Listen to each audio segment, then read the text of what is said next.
Yes, I love Darkest Dungeon, and yes, it's my first run on Bloodmoon. Today, we are revisiting a game I played 4 years ago. The plan for these 100 days, yes, I know technically it's weeks, not days, but screw you, is to beat the game and the final boss and explore all the DLC content possible. Aw, how cute he is! Yes, I am trying to explore DLCs in my very first run in Bloodmoon.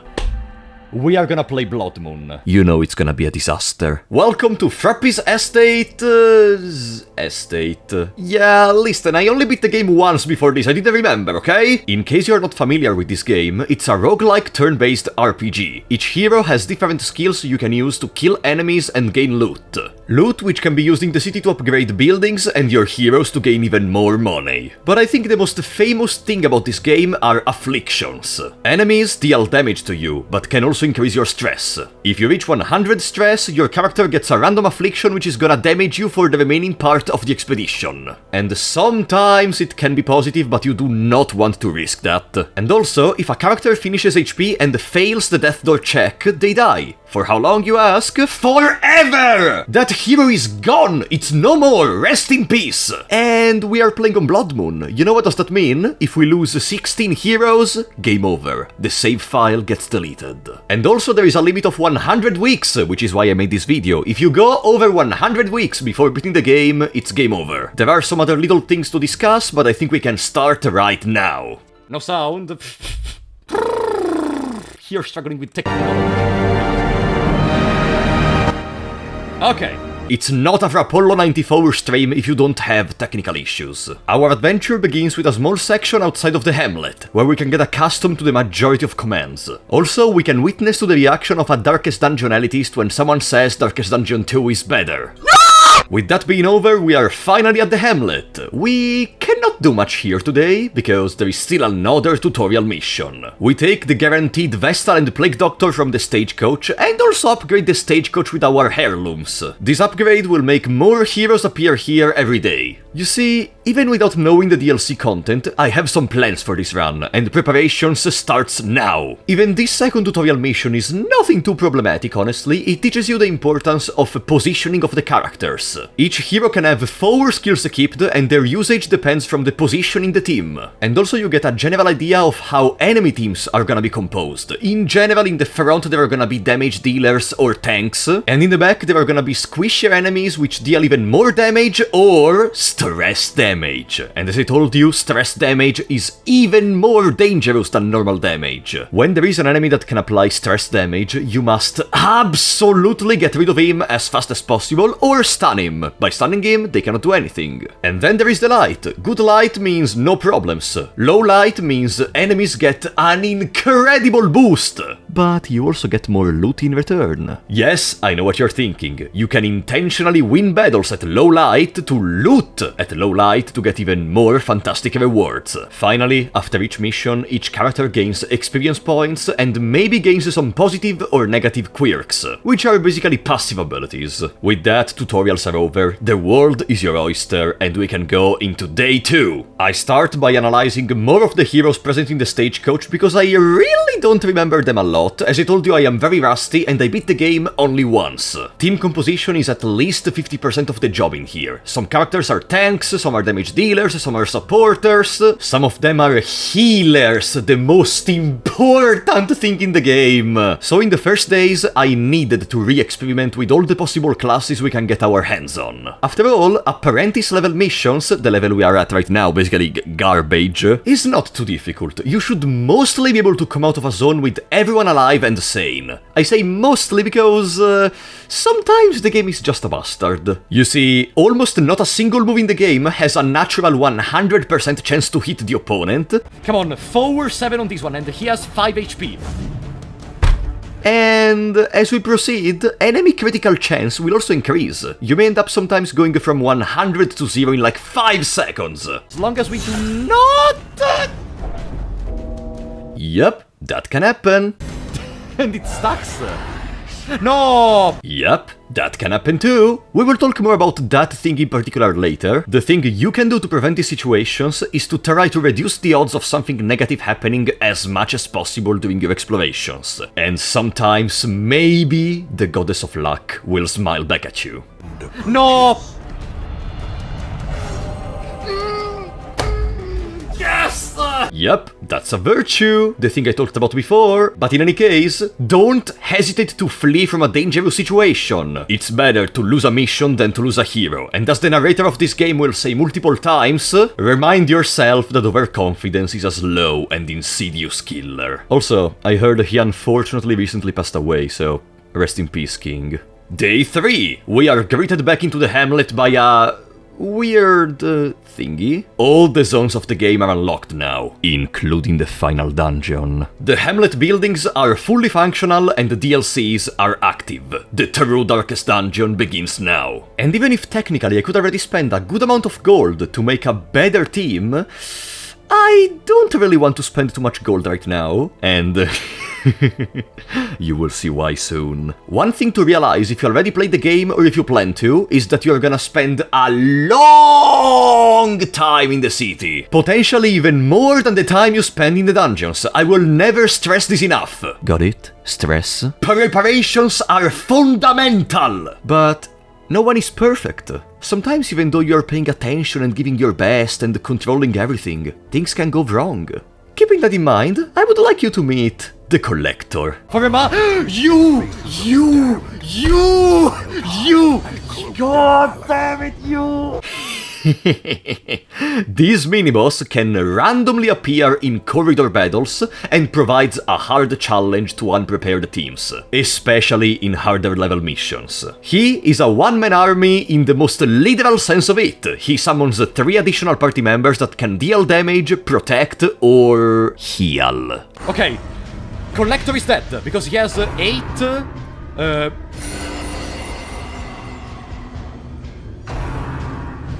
He normally is deadly, and if you are new to the game, I am pretty sure he can wipe your team right here. But not this time. And our first Collector of the run is dead. And the loot for winning is delicious! Money and sometimes even some trinkets. And as I said before about not hesitating to escape in case you don't feel ready, now it's the perfect moment. We already got some good loot, we don't really need to complete this mission. And by continuing, we only risk to lose a hero, so let's leave and let's see each other on day 4. Now, what do we have in here? Yes! Yeah! Antiquarian is the GOAT. She is a fundamental part of my plan, and we will talk about her soon enough. But for now, I was still trying to experiment with the most disgracious team compositions I have ever made. Right before realizing that if you hit very hard, you don't really need many ways to heal. No, seriously, don't do this. We are just lucky because this is still early game. Don't ever do something like this. Day 5 is when the first boss ever in our game becomes available in the ruins. By exploring a zone, you also level up the zone itself, and at certain thresholds, bosses are gonna appear. There are 2 for each region, and we're gonna beat them all. Or at least try to. And you really should, especially in the early game, because the rewards are fantastic. After upgrading some skills and some equipment, this is the team I'm gonna bring for the Necromancer Apprentice. Fun fact, the boss is not shown on the map, but it's always gonna be in the farthest room from the beginning. In these occasions, it doesn't matter how many rooms you explore, how many enemies you fight, the only important thing is to kill the boss. And after a couple of minutes, here we are. Necromancer Apprentice. The idiot summons little skeletons every single turn, and while they aren't particularly strong or anything, they occupy space. Space pushes the boss in the back. For this battle you need some tanks in the front, and we do have those, and someone which is able to attack the back, and we have that. The Plague Doctor is able to apply Blight to the boss in the back every turn. Dots in this game are broken! Very viable and valuable if you bring the correct dot in the battle. For example, here in the ruins, skeletons have incredible bleeding resistance but very low blight resistance, which is why the Plague Doctor is perfect. The battle is not too difficult, but again, we are still at Apprentice mission, and the victory is ours, which means we gain that beautiful juicy trinket. If my plan works, very soon the only thing we're gonna have to care about are trinkets. But in any case, welcome to day 6, where we get once again the same event of the previous day, and I wonder, maybe this is DLC content, as if it wasn't, come on. You're kinda bad, let's see if in the stagecoach there is something good. Bastard. Yeah, Occultist in Darkest Dungeon 1 is the character I hate the most! For one simple reason. The reason is called Weird Reconstruction. Weird Reconstruction heals a random value between 0 and 13 at level 1, and by upgrading it it's gonna be 0 and a higher number, but there is also that 0, remember. But I swear to God, the chance of it getting a 0 heal, it's higher than getting anything else. But enough talking, it's time to use the real Chad, the Antiquarian. Here comes the money. Also, I placed the Occultist in the team, hoping he dies. Hoping I can change my perspective on him. Spoiler, I won't. So, why do I think the Antiquarian is so good? Very simple. Her skills don't provide incredible damage, and there are some okay support skills, but there is an important property for which she is fundamental to my strategy. Whenever you loot something, you get additional items which are worth a lot of money. Translated, it means, if you go through missions with the Antiquarian in the team, you can gain huge amounts of gold in a short time. Overall, this mission, despite being partially debuffed from the fact we're using an Antiquarian, didn't go too bad. Okay, there were a couple of death door moments, but in general, everyone was very fine, honestly. So, how much gold did we earn from this mission? Goodbye! 20,000 gold from a single quest. 20,000! 25,000 gold from a single mission. Okay, we also found a secret room which gave us basically 7,000 gold, but still, that would be 18,000 gold from a single mission. This is the true power of the Antiquarian. Day 7, look at that gold, and be prepared because it's gonna be multiplied hundreds and hundreds of times. There is a new boss in the ruin, Sonorous Prophet, but the loot sucks. I think you understand what's gonna happen during these starting days, or weeks as the game says, blah blah blah. Considering that, sometimes we can just completely skip the mission. We finished talking about the important stuff you needed to understand the game, except for scouting. Every time you enter a new room, you have a chance to automatically instantly see the content of the next corridors and the next rooms. Scouting is broken. The more information, the more you can decide where to go. Day 8. This time, the loot of the Sonorous Prophet is gorgeous, which means it's time to go.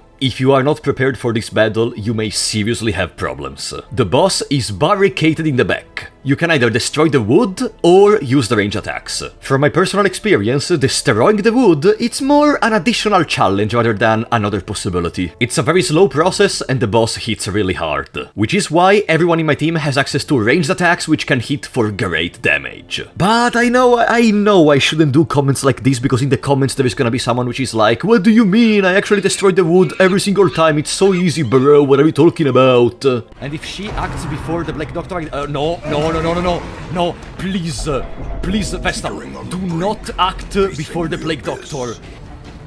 Okay, we can heal. Yeah, it was very close, but fortunately we were still able to win without any casualties. Day 9. Is it time for us to embark on the courtyard? Oh, if only I had known the Pandora's box I was gonna open. This part right here is something that I'm just not prepared for. I know nothing about it. I don't know if I need coverage, if I need a tank, if I need dots, nothing! It's a jump in the dark. This is the best I could think of to have access to mostly everything. We have some movement, we have some range, we have some dots, we have some healing, and this zone. Oh, these zones basically changes all the standard rules of the game, and it's made clear from the very beginning. Torch brightness does not matter anymore. You do not know how many rooms there are gonna be and where they are gonna be, because the zone gets uncovered as you proceed, and the enemies are something else. You know what, But hey, at least there is a cool music. If these enemies don't seem horrendous to you, you still didn't see the obnoxious, normal mosquito. The scariest enemy of this zone, it's an actual mosquito. and in my opinion, one of the most present and most annoying enemies of the courtyard. He has everything: dodge, self-heals, stresses, and another thing we're gonna mention in a second. You will learn to hate this bastard, like in real life. It's almost as if at Red Hook headquarters they carefully balanced all the courtyard enemies to be the most annoying possible. And this mission was feeling off already. It said short, but we have been already continuing for quite a while. Remember, standard rules are not necessarily true here. There is the written short mission, but it may be much longer. It may be a different level of short. And I felt so out of place and insecure in here that it was almost a relief to fight the standard spiders. The spiders! One of the most obnoxious enemies of the game! The spiders! I was happy to see the spider! Also, get introduced to the new mechanic of the courtyard. Crimson Course. The thirst. How quickly the tide turns. The Crimson Curse. Crimson Course. The main addition of this DLC. A state with currently unknown removal ways that debuffs your character and gets progressively worse if you don't feed them blood. I loved this moment. It increased exponentially the stress I felt, not the characters, I felt. What is this? Will I ever be able to cure it? And most importantly, what happens if I do not ever use blood on a character? Does he just die? And if these questions were not enough, that's the moment in which I met him. I think we're gonna dismiss this hero. It's a very low-level hero, and I don't know what could the Crimson Curse cause in the long run. A hideous mutation. Crocodilian. I refuse to believe that this enemy was conceived by a sane human being. He keeps moving through positions to disorient you, increases its own stats, has an incredible amount of HP, and his skills. His skills. Swarming Corruption.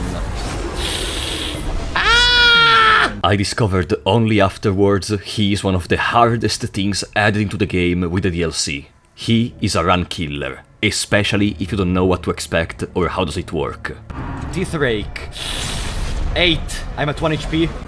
I'm gonna heal. Ooh, yes! Stun that stupid bastard, come on! Oh, thank you! Apex Predator. And now the true test. This must Or expire. No! Not even 10% of the days in, and we already have our first death. 1 out of 16. Dismas lives us forever. What a terrible mission.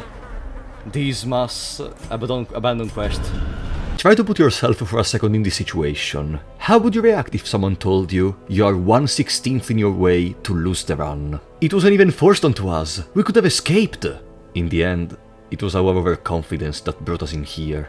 Our desire to finish the mission, to understand what's going on, to discover more about the Crocodilian. I'm sorry, buddy. You were supposed to reach the final boss. At least, on day 10 we get a free blueprint. Very important for my plan. Let's try to not think about the death of Dismas, and let's focus on what to do. Today we unlock the Districts tab. In here you can build special structures which provide passive bonuses, extra stuff, extra items. It depends from the building, there is something for each. Here we have the bank.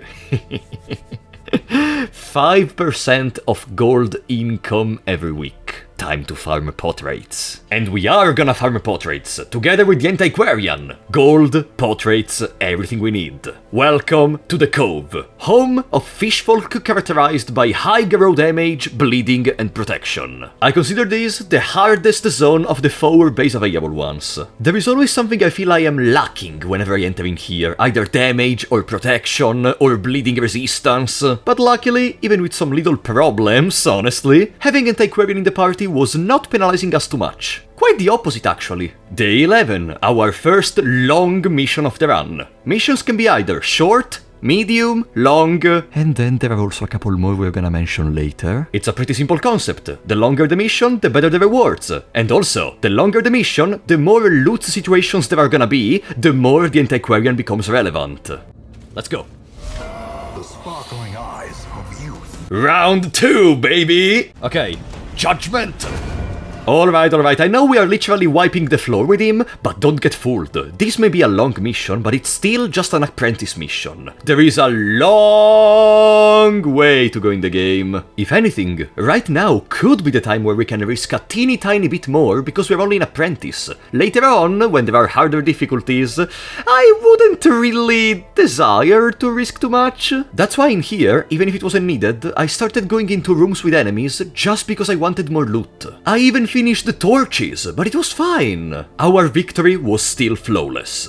Day 12! On this day, much earlier than anticipated, we can convert all our heirlooms into portraits to build the bank.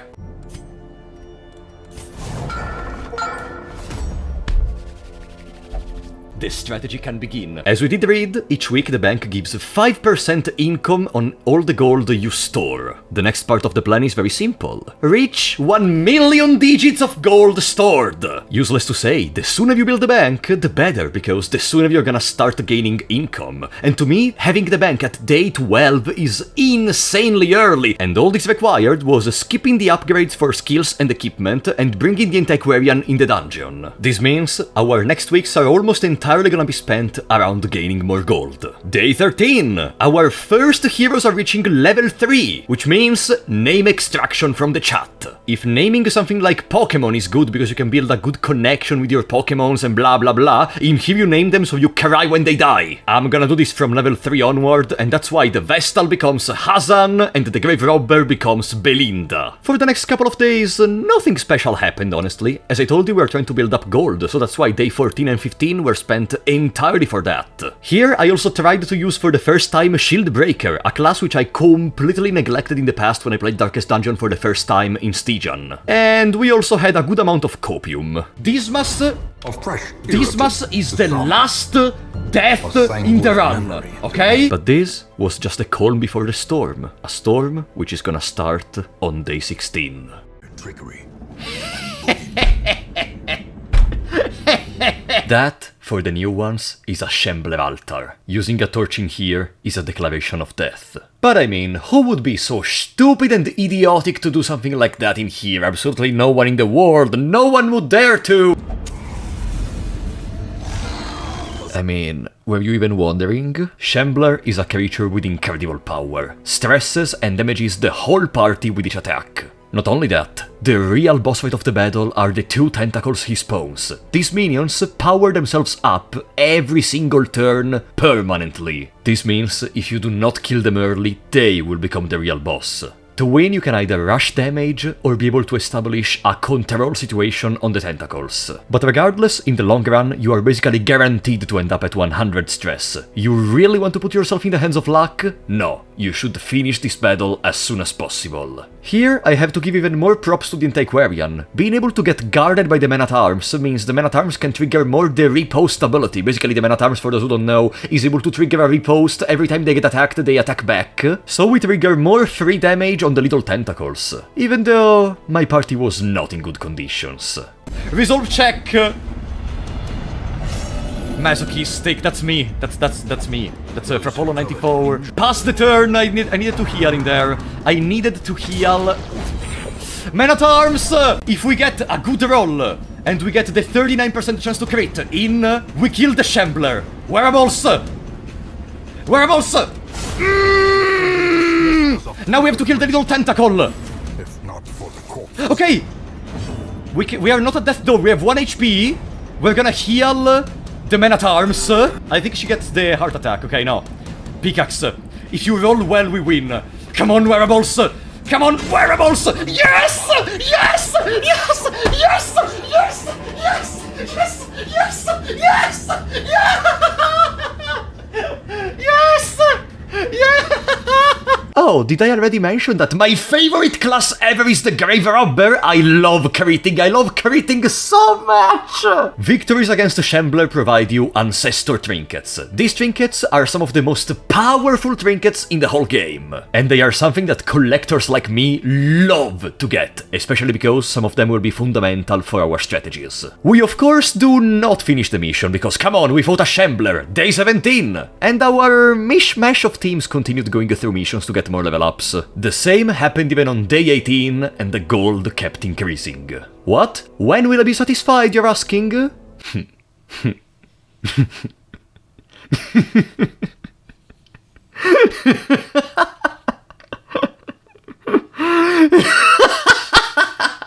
Day 19, Men at Arms, which is over level 3, becomes forever style 72. Welcome to the team, buddy. Also, you may wonder, where are the healers in this team? 5 HP on wearables. No, wearables!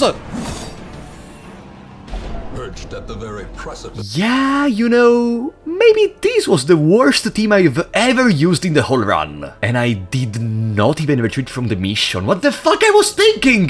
Then fortunately afterwards, when I'm in front of literal death, I finally decide to leave. Let's just forget what happened, okay? Let's just forget what happened and let's go to day 20. A fifth of the week's in, but look at that 94,000 gold. Is that a fucking Frapollo reference?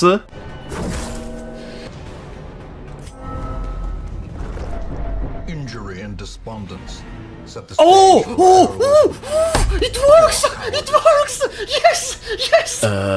Did you even know this? Here, I made a very situational but incredible discovery. Explore 90% of rooms as a goal means just enter in the room. It doesn't mean you have to clear the room itself. We entered in there, it was the 90% threshold, and despite the fact we escaped, we still won the mission!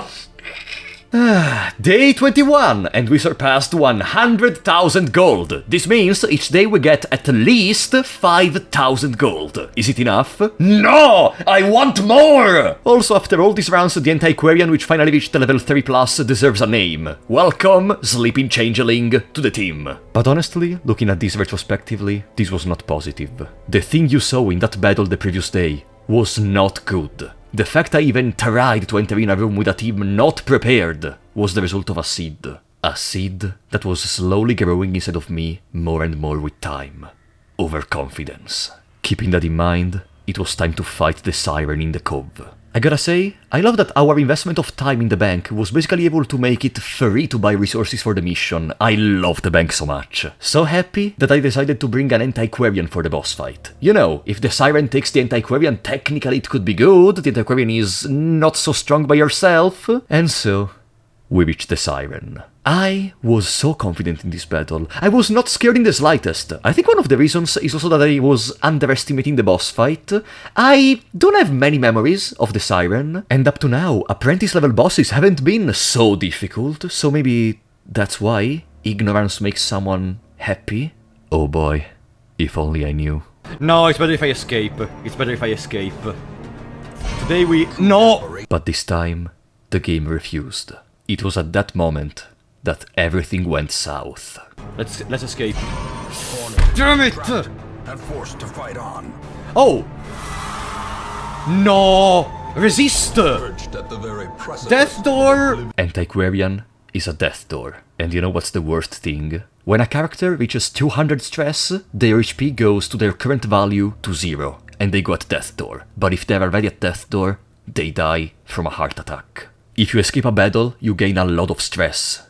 If we escape now, the Antiquarian dies. I was in front of the worst scenario you could ever hope for. Do I escape guaranteeing the death of the Antiquarian, or do I stay here, try to win, even if someone may die? For how good my intents may have been, this does not change the result. Oh no! No! No! No! No! We did the Dismas again! We did Dismas again!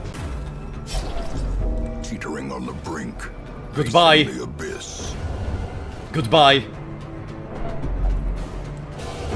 More blood soaks the Goodbye. soil, feeding the evil therein.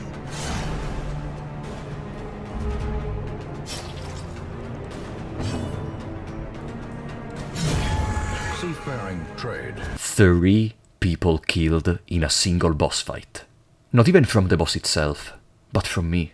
The game prepared a trap card, and I fell for it. After failing the first escape, I could have just tried again, but the boss HP was going down. I thought, maybe we can just win. Maybe we're gonna be laughing about this back at the Hamlet. This was a disaster. Day 22. 4 deaths out of 16. a fourth of our run is lost. Because of that, so long Roger, Caruel and Deneville. You had to leave before being able to get a proper name, but you will still be remembered. On one side, maybe I needed this party wipe. I needed something to smash me in the face and tell me, wake up!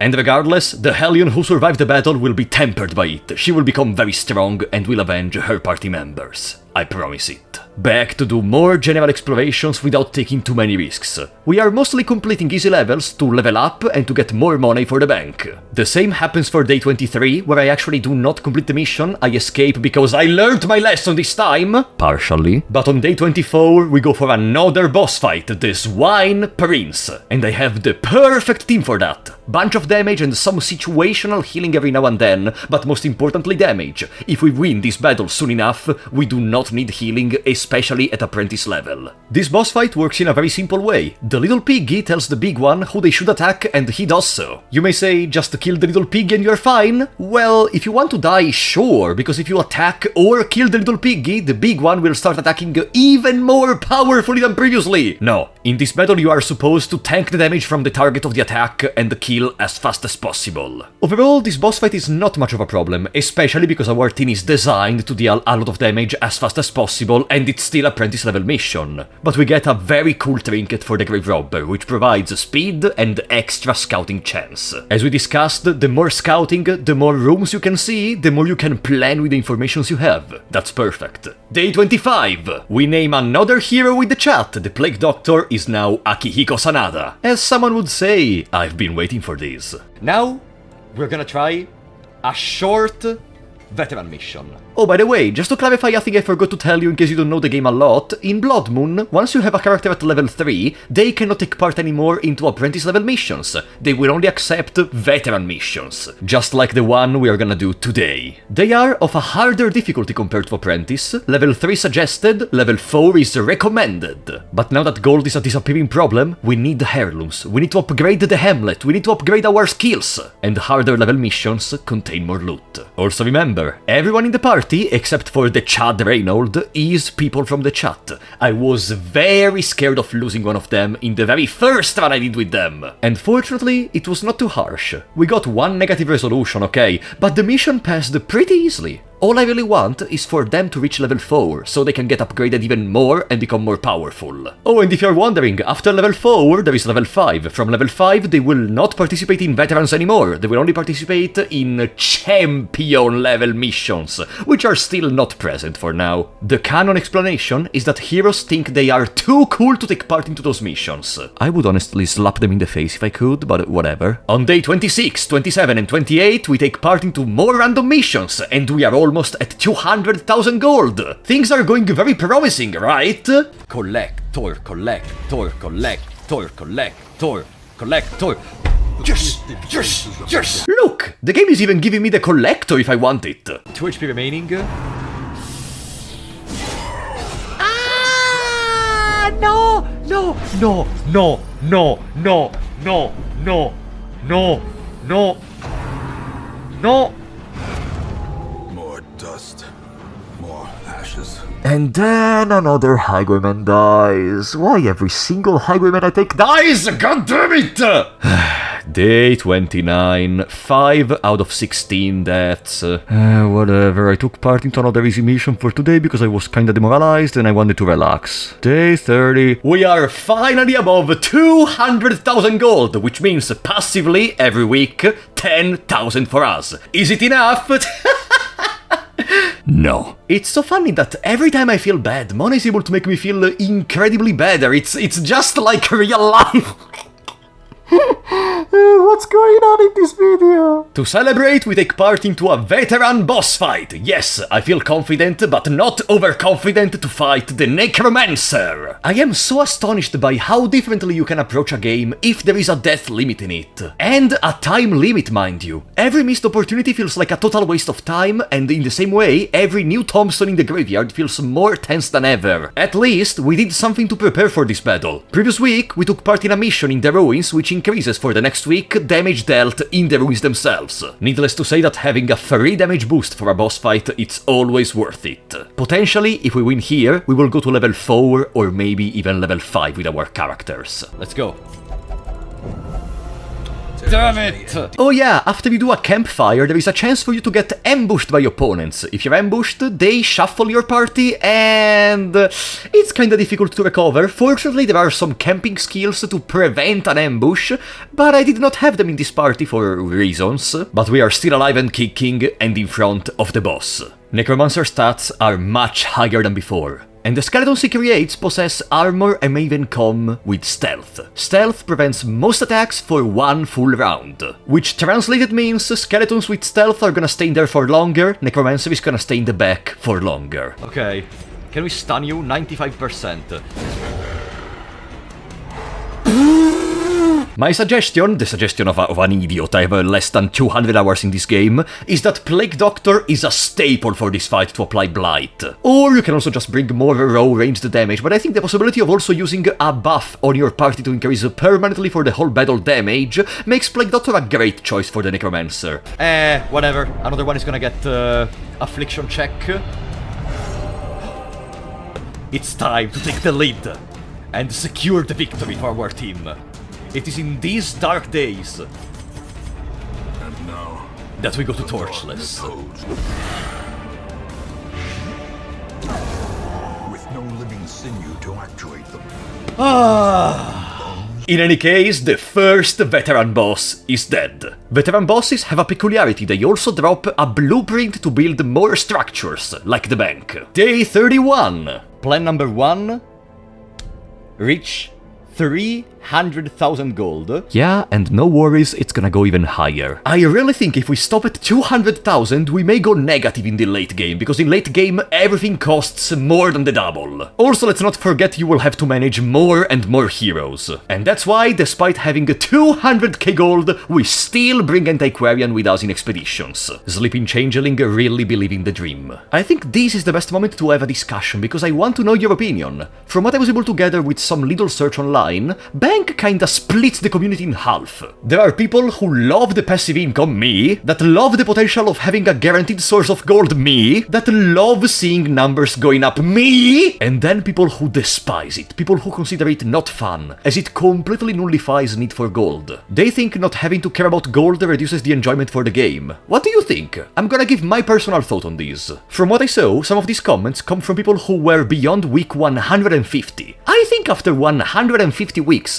it's okay to have so much gold that you can focus on other stuff. Plus, on Stygian and Bloodmoon, I think you will only be able to take advantage of it if you plan for it from the very beginning. Like, look, I am not the best player of course, but we are at day 30 and we only, and I am serious, only have 200,000 gold with the bank. Do you know in 70 days we die if we don't finish the game? And this is because I planned for the bank from day 1, we built it on day 12. So like, you need to already have some knowledge and planning for it. And while spending 10,000 gold for free each day is convenient for sure, it's not the crazy gold levels you will reach later. Others even mentioned how it isn't fun if a game full of difficult choices and making the worst out of bad situations has a way to circumvent the bad situations. And I disagree, honestly. On the other hand, I think it's exactly because there is a way to circumvent problems that the game works. The game maintains itself difficult, but not so difficult to the point where you either know 1000 hours of game knowledge, or you cannot do anything. Let me know what you think in the comments anyways, because I really want to know your opinion. Oh, in any case, where were we? Just to make a couple of Wanna know the funniest part? You need a torch to trigger the altar, and we don't have a torch. From there, we can farm opponents. We just have to pray that one of them drops a torch, okay? But after this obnoxious idea, I got a good one. Antiquarian has a special ability near campfires which can generate a random consumable item, including torches. Torch, torch, torch, torch! That's not a torch. GG. I can do it again. Ooh! Everyone is ready, and I got a fantastic nuclear idea for this battle. You see, when you fight the Shambler in this way, your party gets shuffled at the start of the battle. Shuffle may disrupt your strategy. Some characters may not be able to act from some rank, and you may end up spending the first couple of turns just fixing yourself while the enemy kills you. But what if we preemptively move our party in other positions? Leaper, which is pronounced leper, but I got used to leaper, so I will always say leaper, so yes, this one is the leaper from now on, can only attack from the front. front. If we put him in rank 4, there is a huge chance he's gonna go back to rank 1 or 2. The idea is simple but very effective. And look, our plan paid off. Hello, Shambler. Long time no see, buddy! Long time no see.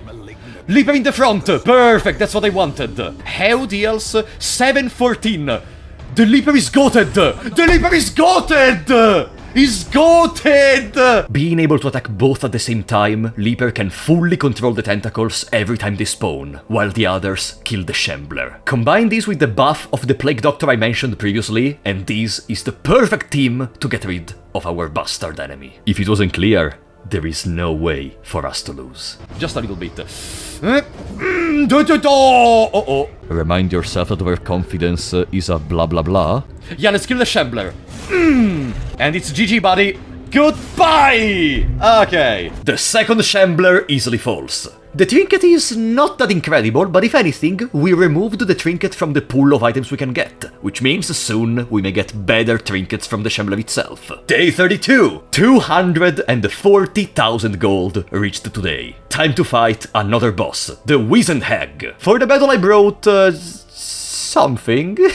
Okay, listen. Almost everyone has a self-heal plus reach in the back of the arena, because the hag stays in the back. Okay? Hag plan is to capture a character we have and make it go into the pot. They take damage each turn afterwards, and once they have a death door, they get released so she can finish them off. But fortunately, we deal way too much damage. Day 33. The mistake, the occultist, sorry lapsus, becomes Saturn King from the chat, and the Houndmaster becomes Grassix. Today we just do another simple mission with nothing important to point out, and on day 34, we are almost at 300,000 gold, which means it's time for another boss fight. This time, it's a giant cannon. What the boss does is... do I really have to explain what does a fucking cannon do as a strategy? Just kill the bandits and then kill the cannon and the GG. But slowly, we're getting rid of all the available apprentice level bosses. Very soon, we will have to deal with the veteran ones. Day 35. 315,000 gold. I really want to level up more low-level characters to go back in the courtyard and deal with the Crocodilian again. Collector! Easiest collector of my life!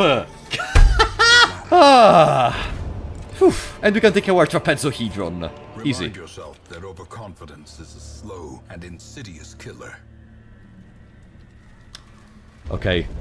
Yes, we killed the Collector, but it's still the start of the mission, okay? Oi. Despite the tsundere narrator, we are on day 36, where we can start Color of Madness. Color of Madness in the second and last DLC we have that I don't know anything about. In here, just like in the courtyard, the rules are different. There is no map at all, no torch, and this time you don't explore anything. You have to deal with multiple waves of monsters without leaving the battlefield. We could say it's more an endurance battle than anything else. I would almost say tower defense game, but it's not really tower defense because it's still a turn-based RPG. I think the closest example I could get is, I don't know, the battle tower in Pokemon. Listen, I'm mentioning Pokemon so much because very soon I want to do a Nuzlocke on Pokemon, okay? Day 37. The next one is gonna be a boss fight. Ah, there it is! First one is a joke. Second one, boss fight. Even if there is a boss fight in the Color of Madness zone, there is a good trinket in the courtyard. It is time to avenge Dismas. Here, I unintentionally tried a strategy which only later I discovered being kinda meta in some zones of the game, Double Shield Breaker. In fact, their combined presence on the battlefield, if supported correctly, is able to carry several battles. Yeah, this was not really the case, but whatever. Oh, right, there is Crimson Curse. I completely forgot about it. In front of the Crocodilian door, I spent several minutes trying to cook a strategy to win. The idea is to keep controlling the Crocodilian positioning with the shield breakers, while taking advantage of their skills to completely block the damage. Yes, shield breakers possess very low max HP, but they have a skill which completely nullifies damage a couple of times. And I can say I got incredibly surprised. As I told you, I completely neglected them in the past. But god, that damage! Try to stun. Yeah? Stun. Yes! Come on! For Dismas! For Dismas! Come on! 6 HP! Come on! Judgment! 1 HP! Okay.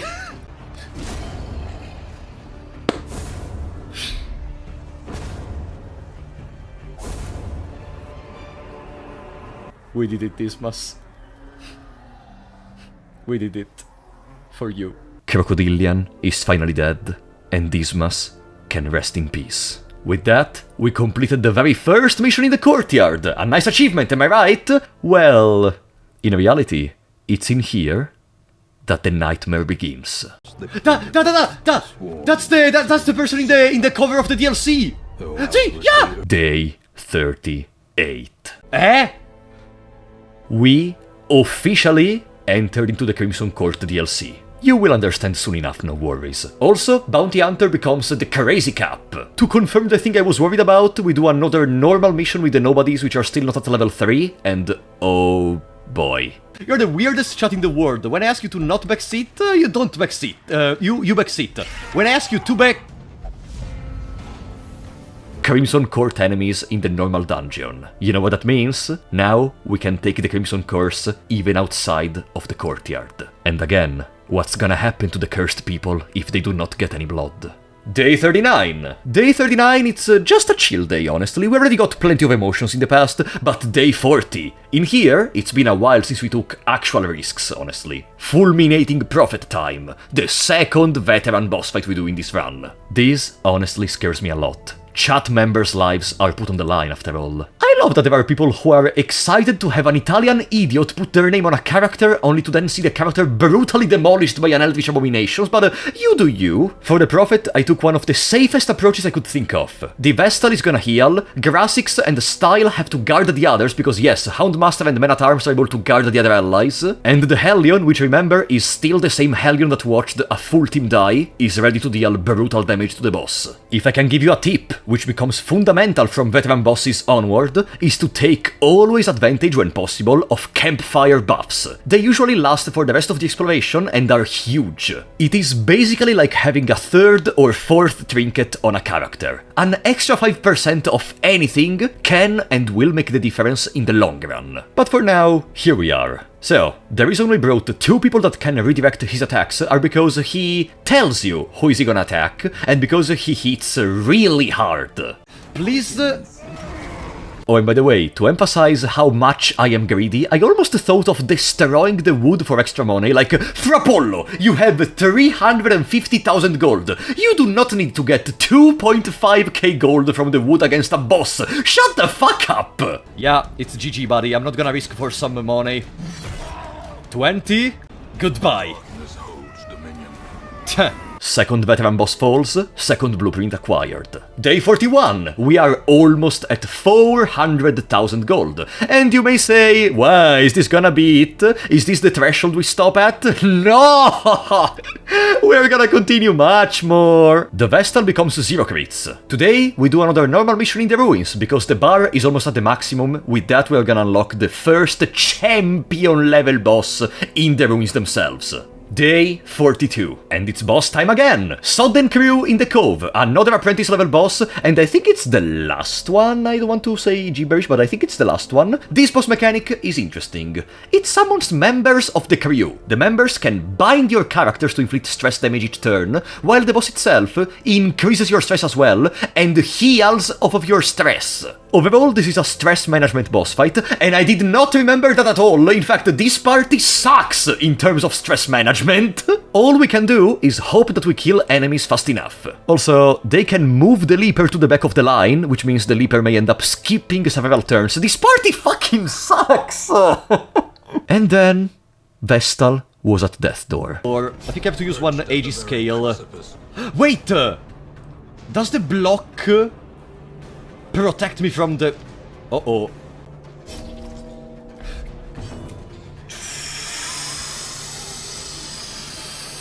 Our team was awful.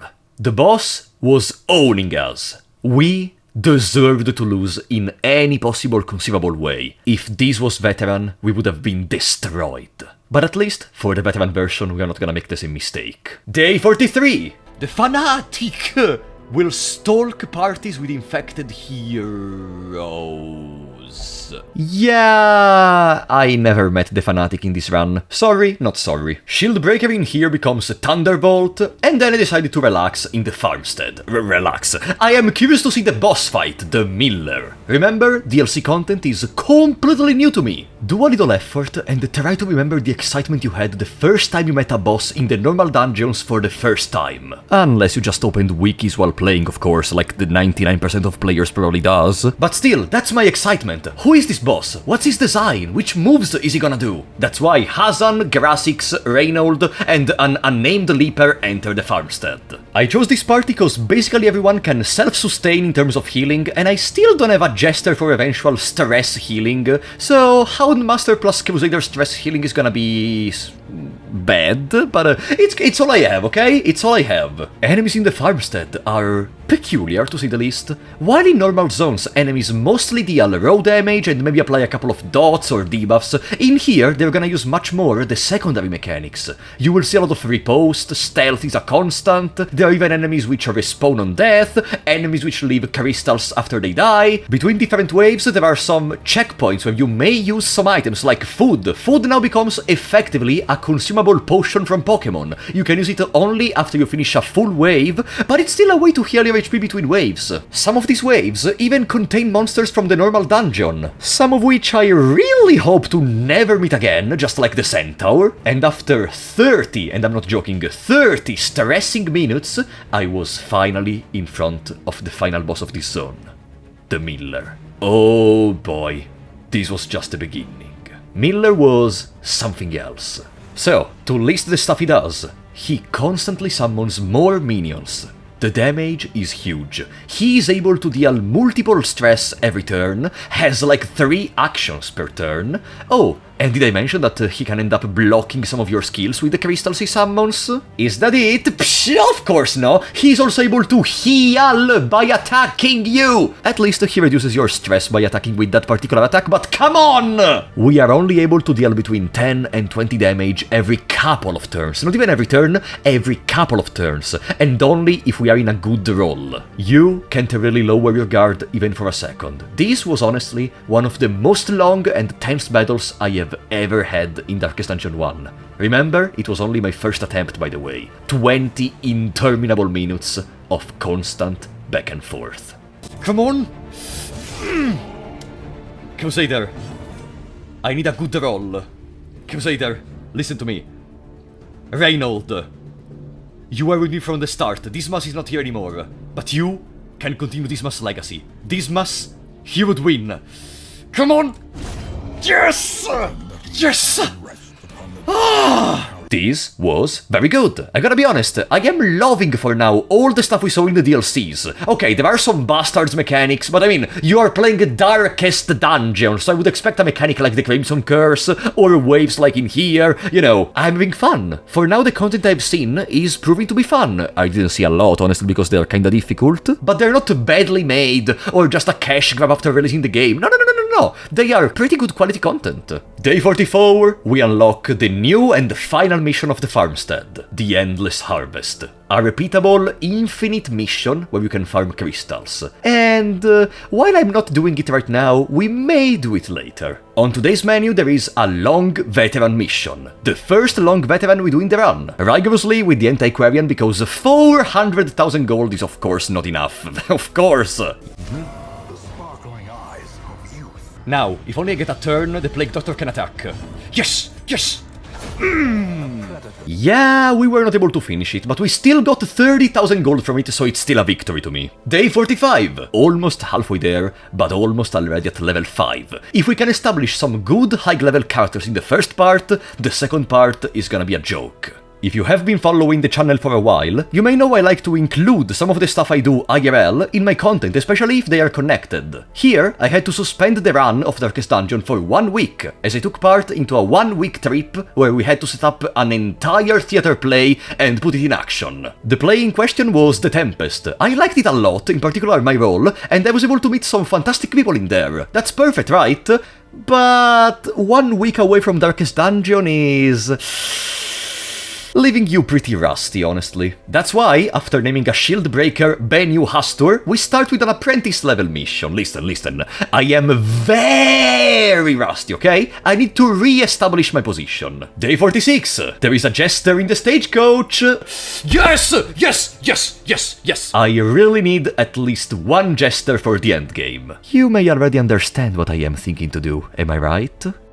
Oh, for the thing from the stars? That, I still didn't know, it's another new feature of the Color of Madness DLC. I wanted to test it, so I took my double shield breaker combo with Banyu Hastur and Thunderbolt, and I entered into another veteran mission. The idea of this team is pretty simple, and I love it. The Antiquarian increases the dodge for everyone, shield breakers can dodge, and if they don't, they can block the damage every now and then. This team is majestic. That's why I should have kept Impale. Honestly, can you stop attacking that stupid shield breaker? Okay, that's not a problem. I can heal the shield breaker. No! Teetering on the brink, facing the abyss. Forced to fight on. No!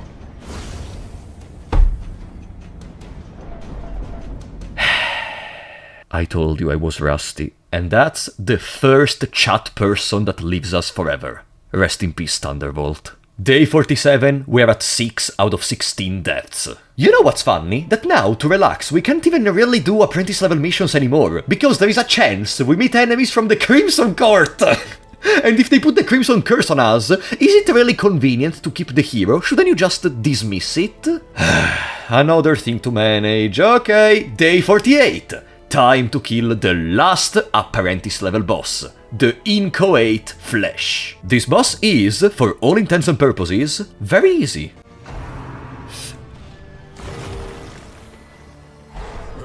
But maybe I should just shut up certain times. It's 4 connected body parts with their singular HP bar, but each body part acts individually and triggers the tick of damage from bleeding. We take another victory and jump in day 49. All apprentice bosses are dead. Here is the point of the game where mistakes are not forgiven easily anymore. Majority of missions are veteran. You need to have a good team composition and pay attention to what you do. One wrong move and you may be brought to 0 HP. Very quickly. Also, we're at 500,000 gold, baby! Capitalism! Oh, did I mention there are new enemies exclusive to harder level missions, just like Mr. Krabs right here? Day 50. Welcome to the turning point, the second half of the run, and the official mid-game. And here we create another building, a building very important for the Courtyard DLC, which is gonna generate 2 flasks of blood every single day passively. Here I decided it was time to start embarking for the first Courtyard boss, the Baron. And this quest is for sure special, the length is epic. What happens is, you are not technically supposed to finish the whole mission in a single run. Every time you escape, you will end up once again in there once you re-enter. You need an invitation to enter, which is farmed by killing some courtyard enemies, and all your progression done in the labyrinth is saved. This means, once we are gonna find keys, because yes, there are keys in this labyrinth of course, they're gonna be kept every time you re-enter in it. Does this mean we can take our time to do this mission?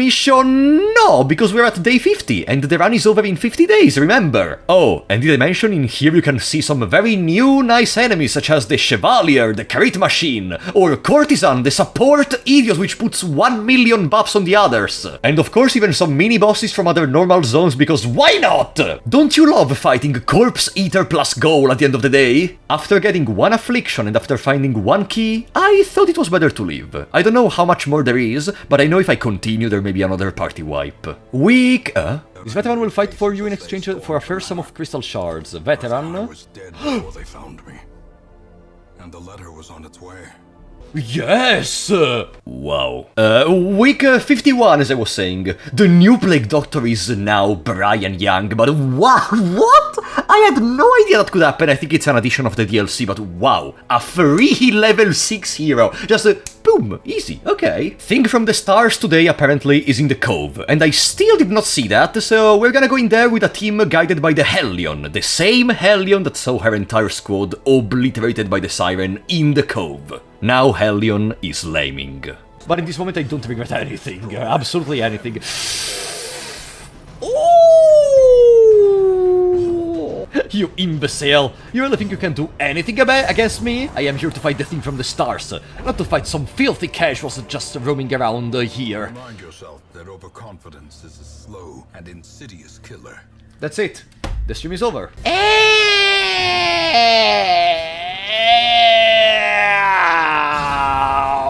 Ouch! But the Saturn King is gonna heal for an equal amount, right? Now that they needed a great juicy heal, that's okay. Now we heal with the Crusader. Heal again. 9. Overconfidence. Mortality clarified in a single strike. More dust, more ashes. Both the shield breakers I had are dead. 7 out of 16. I mean, to be fair, it still makes sense. It's still the type of character which I know less about. I have never used it. Then again, I also lost 2 highwaymans. Day 52! I really want to go back to the Crimson Court again with the same team we used the previous time. Haha! Let's go! Yeah, let's not lose the morale. The pressure and the motivation can only lead us to failure. We need to stay positive in here, even if it's really difficult. Yes! Yes! Yes! Yes! Yes! Okay. Subterranean... Yeah, we need to stay positive. No! No! No! No! Positive? What does that mean? We have only 57% resistance to Death Door. We live. No! Okay. Okay, we can retreat again. Now, you may say, wow, that's very lucky, you got a positive resolution. No, no, no, no, no, no, no. That's the game. The game is placing his trap card. If now we enter in that room again, we will not come out of it with everyone alive. No, in here we live. I learned my lesson. No, but I learned it for this time in particular. Let's instead go to day 53 and look at the positives. We have almost 550,000 gold. But I still did not meet this thing from the stars, so we go into another veteran for finding it, and... say that again, come on! I don't think we have done a veteran shambler up to now. Well, there is a first time for everything, right? Say hello to the shambler. Behold the infinite malignity. The Leaper in the front, yes! Once again, I stand off the idea that Leaper plus Plague Doctor is incredible for the Shambler fight, for being able to kill the tentacles very easily. Okay, in this battle we also got a double positive resolution, which maybe it's kinda important, you know? Maybe that's the thing which really changes the outcome of the battle. Such a terrible Did he die? result cannot be left unanswered. Do you remember I mentioned why I hate the Occultist? But we get a third positive resolution on the Leaper. Okay, the game is trolling me now. But you know, paradoxically, I wasn't even that sad. No, not because I wasn't sad because I lost someone, but the battle was still very long, and there was the risk of losing more people. Are we gonna lose even the Plague Doctor at this point? Why not? With the Leaper. No! No! No! No! No! No! Guys, did I mention I fucking hate the Occultist? Fortunately, I did not lose any Ancestor Trinket, even though we lost 2 more heroes to the dungeon. 9 out of 16 deaths on day 54. Here, I think I can start to reveal to you one secret. In the final battle, normally, as the battle goes on, you will be almost forced to lose 2 characters. So, 9 out of 16 could almost be seen as a 9 out of 14. This means, assuming in the final dungeon we lose 2 people, we can only lose 4 more heroes or the run is over. At the 5th, it's basically game over. Okay, as I told you even before, let's not be demoralized, okay? Today we failed everything. So, what we can do with the remaining part of the stream is try to fix all the failures we did. Defeating the Baron. If we want to go to sleep feeling to have accomplished something today and not just having lost heroes for no reason, we need to beat the Baron, a boss I have never seen in a region I know nothing about. Perfect! But first, an apprentice level mission today to relax and regain focus in the Cove. Day 55, back to the Baron, baby! Same team, same shit. Look at this map! Look at this map! How many freaking places are in here? No! No, I'm not ready! I'm not ready! No, no, no! Not you! Veteran Crocodilian. In Veteran, this bastard is even more terrifying, and we didn't even know he was coming. I was indeed not ready. In my mind, this team should be pretty good to handle him, honestly. We can rely on Marked to increase crazy damage in no time, and the sooner we win, the better, but I don't know. I feel like there are so many hidden mechanics I'm not fully comprehending on this enemy in this moment. The real problem I think I realized from the battle is Apex Predator, a move he seems to make only after he submerges himself in the water. Honestly, potentially, Crocodilian may be harder than some normal game bosses, not only in terms of raw power, but also because it's unexpected. And I swear to God, if someone tells me, actually, if you go on the wiki, there are the full maps of these zones because the maps are fixed, fuck you! It's my blind van of the courtyard! I'm not gonna look up maps with all the enemy placement, etc. Fuck you!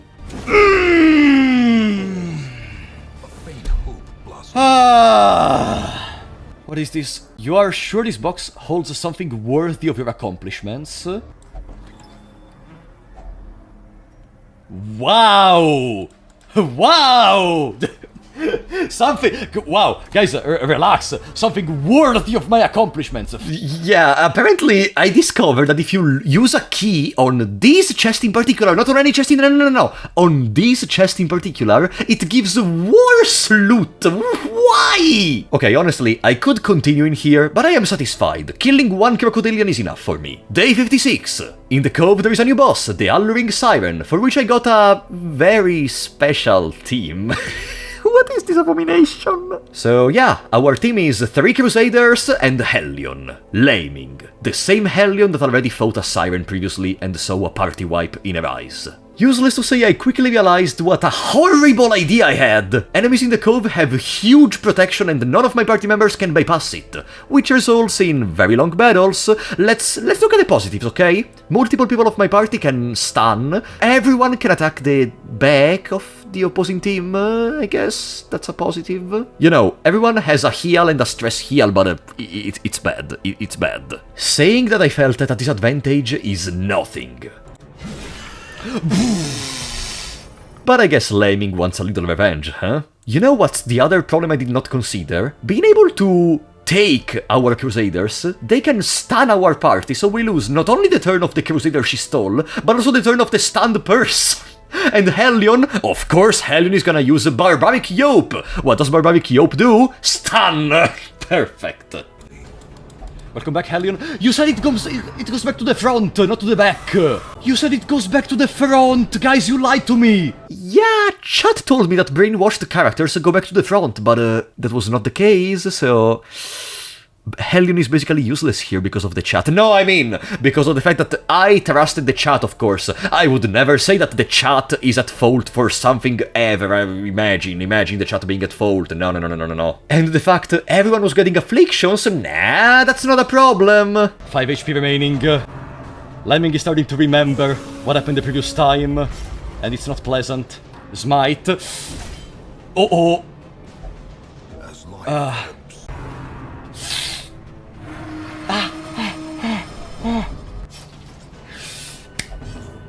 Please, don't be a moron. Please don't be a moron. No!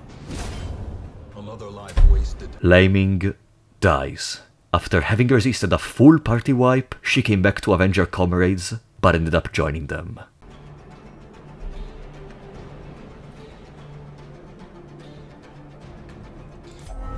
A wise general cuts losses and regroups. 11 out of 16 deaths. This is not good. We are honestly in a terrible position. But at least, on week 57, the game, maybe just to troll us, gives us a little hope. No rest. No peace. Faithful Curse of Mary Miracle, since even death may be This is a very rare event you may not even see in 100 days, where you can choose between 3 dead characters and revive them. You play as God. You can decide who deserves to live. I don't know who does, but I know one thing. Bellecote died because I was reckless. A mighty sword arm. He didn't deserve that.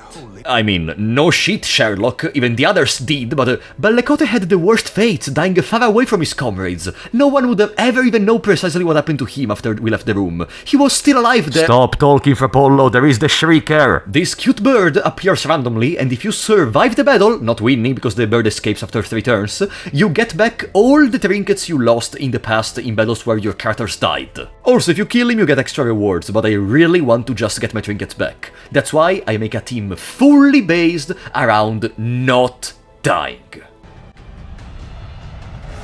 Ah, okay, Shrieker.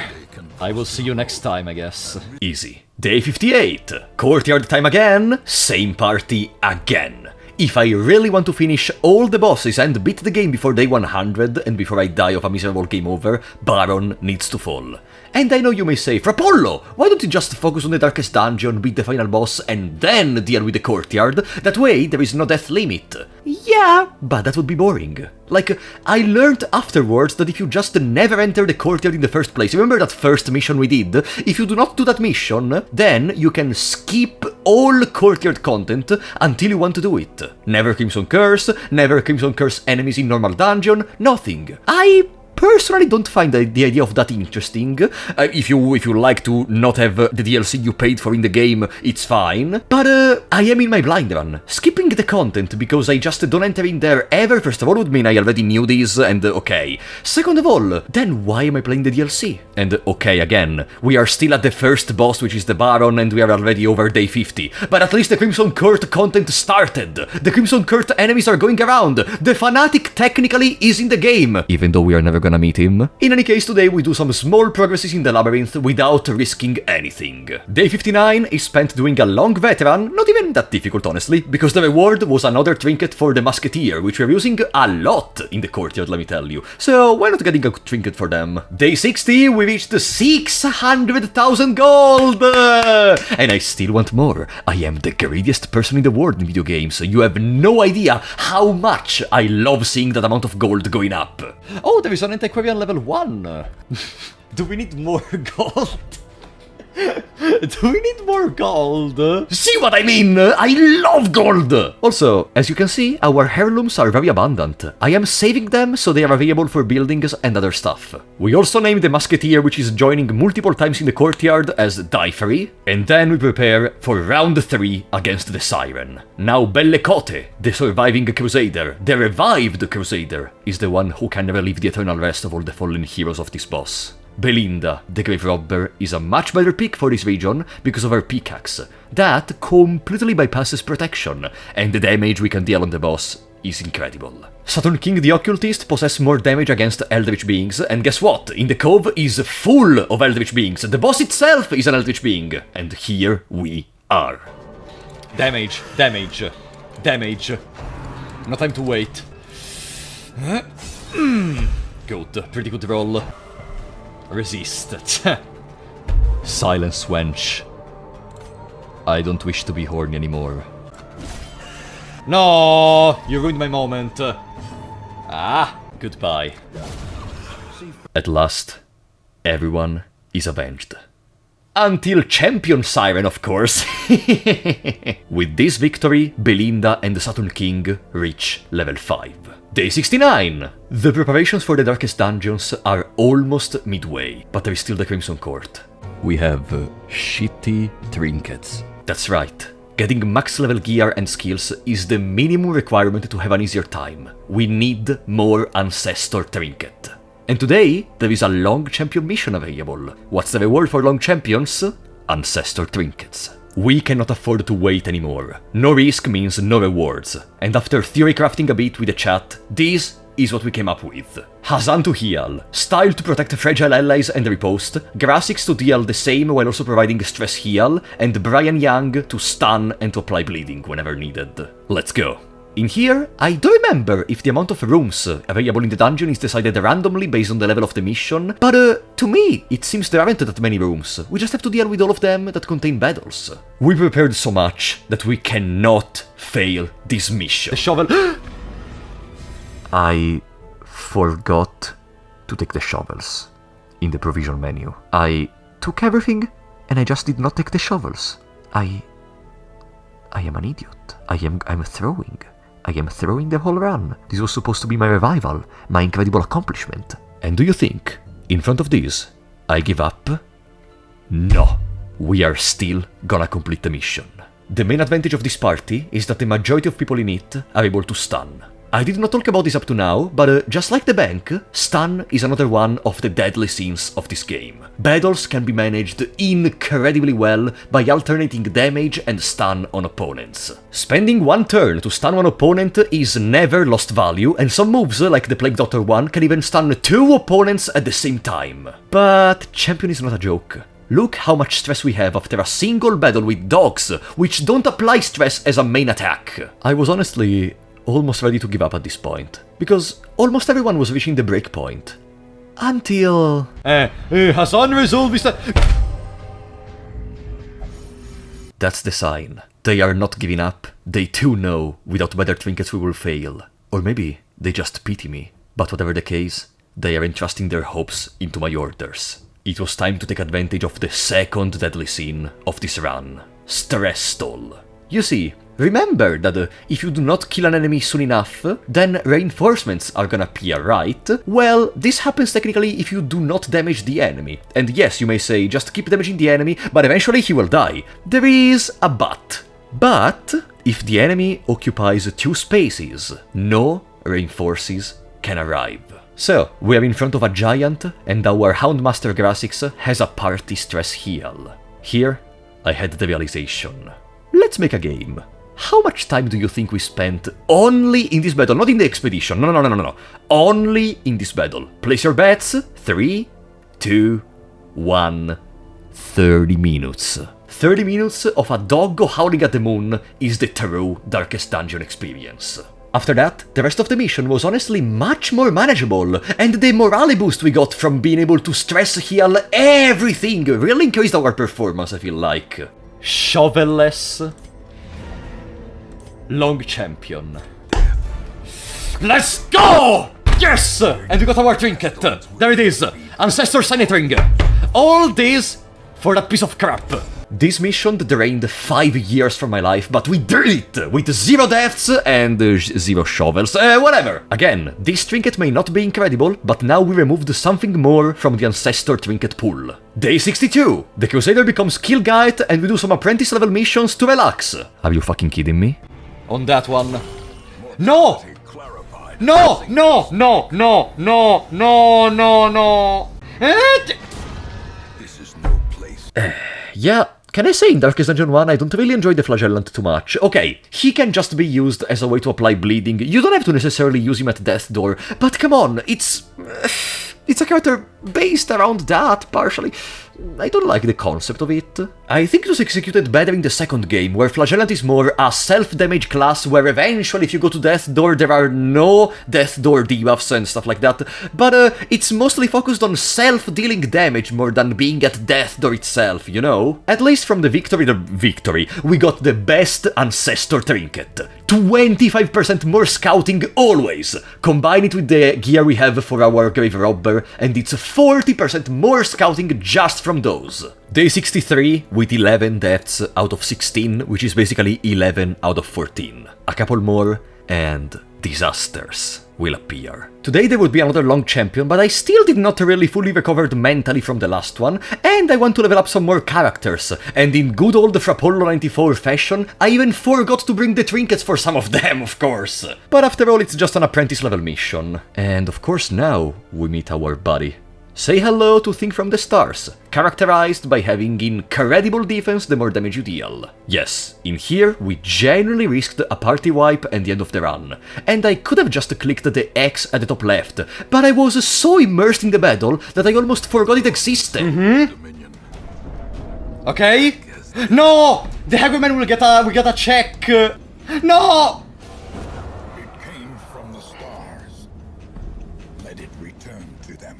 12 out of 16 deaths.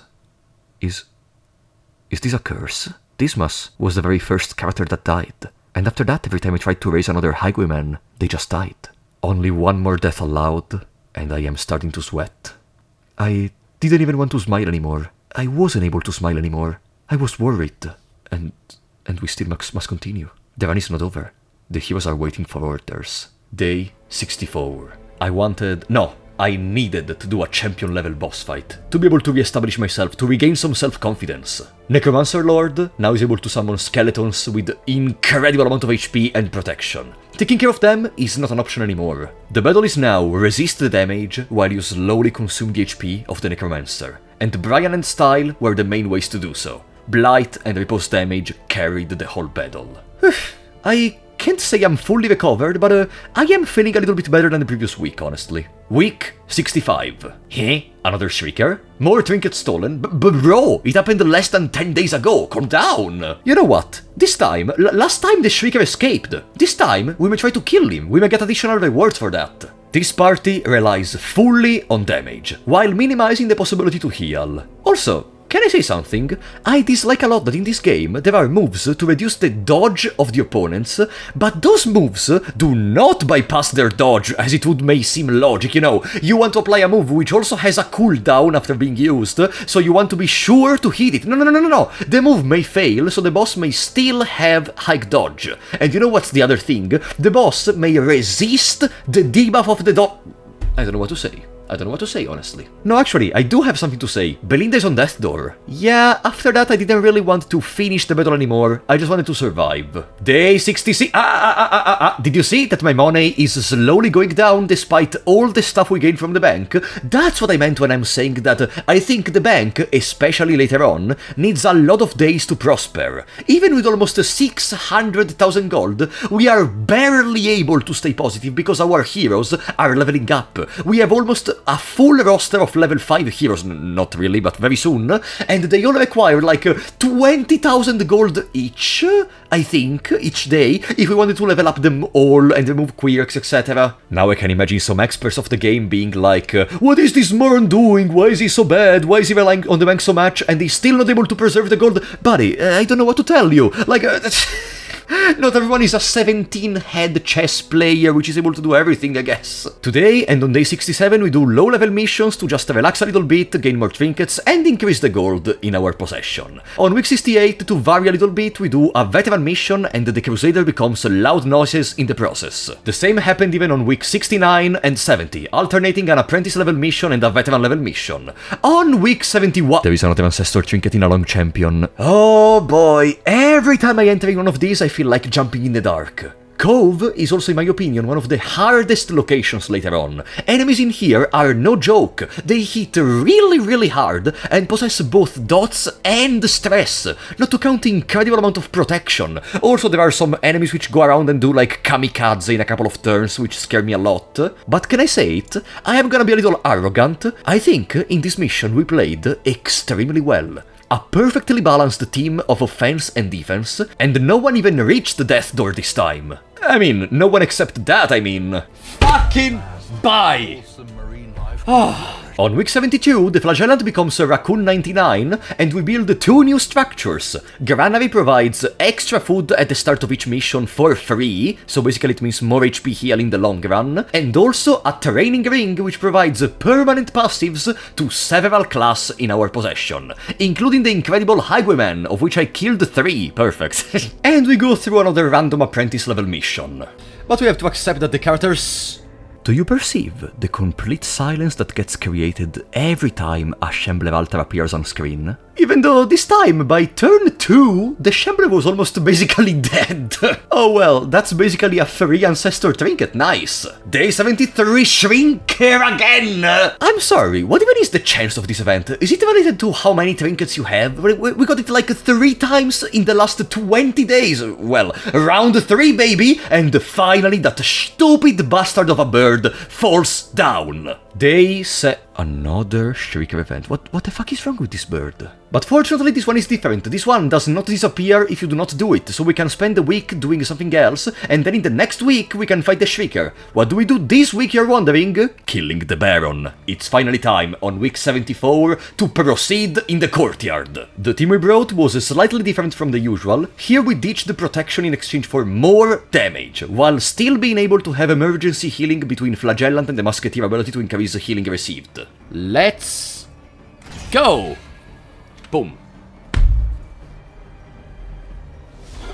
Hideous mutation. Someone should really check the conditions of this court. I don't really think having so many crocodiles going around should be considered normal in a court, especially if they come provided of those stupid plants!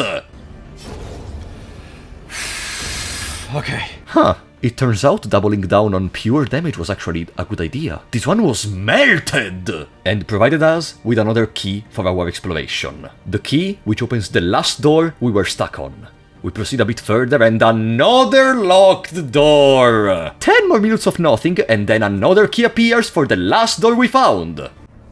Inside is going one of the roads.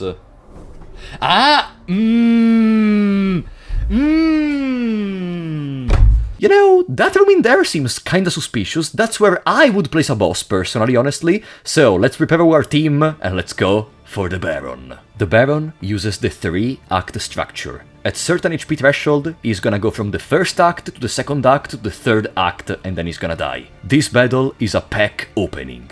And I'm not joking. The Baron hides inside of one of 4 eggs, each egg containing either the Baron or a random enemy. You have to slowly uncover all of them, while some of your skills are blocked by the eggs themselves, and slowly kill the enemies and bring the Baron down in HP. This will happen at the first, second, and the third act. I don't know if I am missing something, but I think you can take advantage of the fact that some eggs are destroyed to heal in case the Baron still did not appear, but honestly, this battle, despite not being incredibly difficult or something, was funny. I feel like it offers a great amount of ways to take it on. Like, you could choose between going straight for the Baron in case you find it, or kill slowly the enemies, there is a time to stall, I don't know too much about this game again, so my idea may be very wrong, but this seems very fun.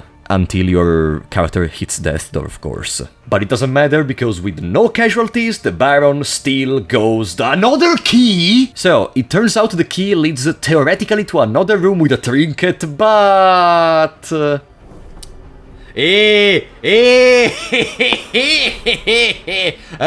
Lock the room!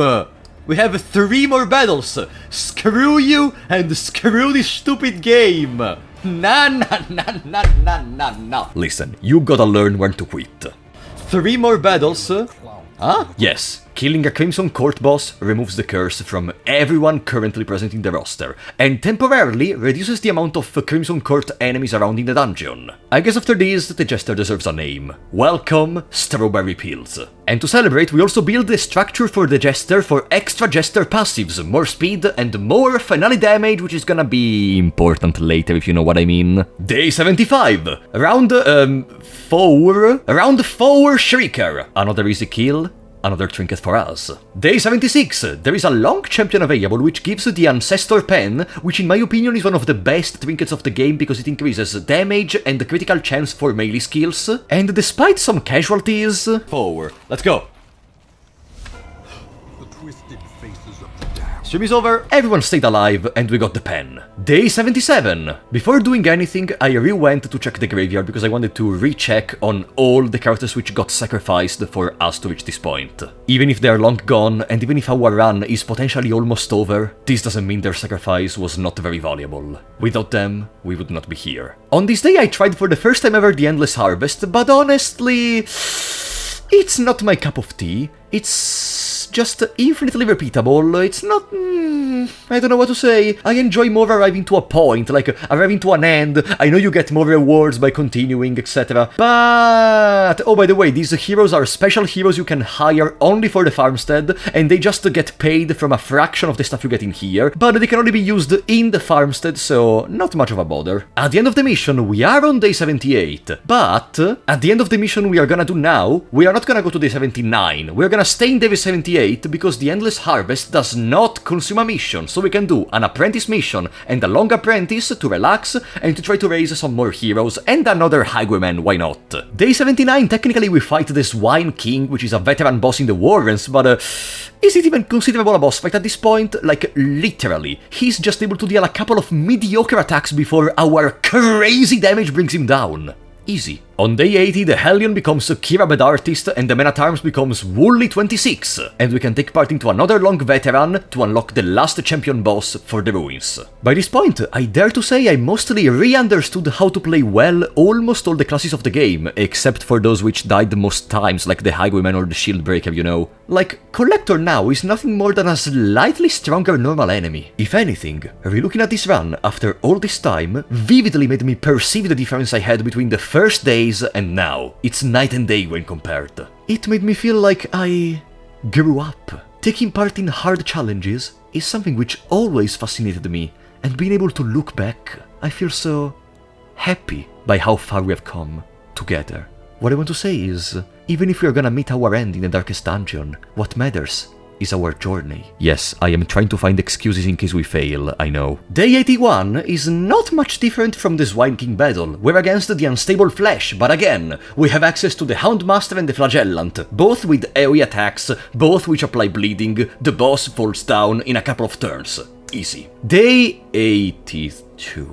God damn it. No, listen, I think it's time to start the first Darkest Dungeon quest today. And remember, considering the deaths we are at, we basically have to do all missions deathless. We can lose only one more person before having the 2 people that are gonna probably die in the final mission, and I still don't want to risk a lot. First team is Akihiko Sanada, Saturn King, Reynold, and Belinda. Let's go. Chapter 1. We are the Flame.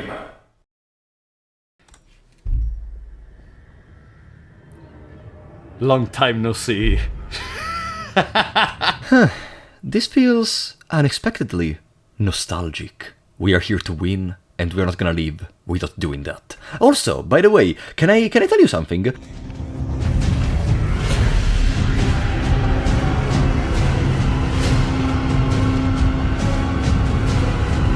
Do you know, if we wanted to escape the mission right now that we entered, we would have to lose one person from the team? Yes, you cannot retreat from the Darkest Dungeon without losing someone forcefully. So once you enter, it's GG. You either win or lose. This mission does even a great job at introducing the new enemies which are gonna accompany you in the missions. First there are the bastards, then there are the bastards with a coat, then there are the bastards which are the actual enemies from the ruins, but now they're eldritch abominations. Okay, flesh wall. In here they are... Bam, bam. No, I need to increase the volume.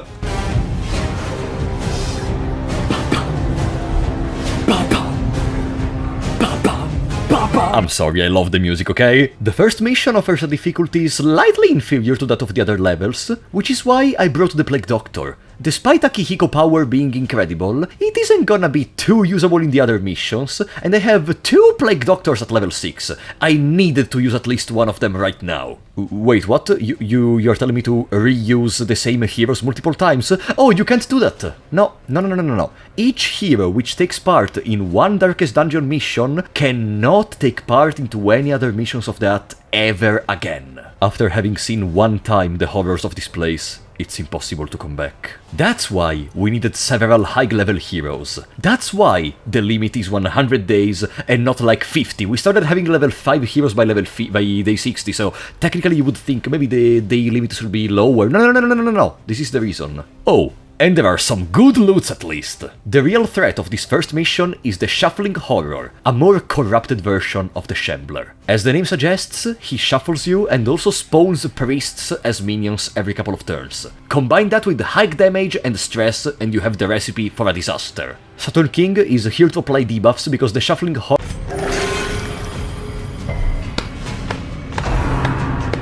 because the Shuffling Horror has both dodge and protection, while Belinda deals the damage. Akihiko and Reynold can try to stun or offer some more buffs and healing. I really do not think there is much of a reason to kill the priest in the back. I would just stun him every couple of turns. Oh, by the way, from how I'm saying it up to now, it almost seems that Akihiko was more of a problem than something helpful, but that is not true. Everyone in this party is giving their best. We are all having the same desire. The desire to win. If Belinda does not die, we are fine. Lacerate. Dodge. Maybe I was not wrong. Okay. This one deals 1 to 3 HP.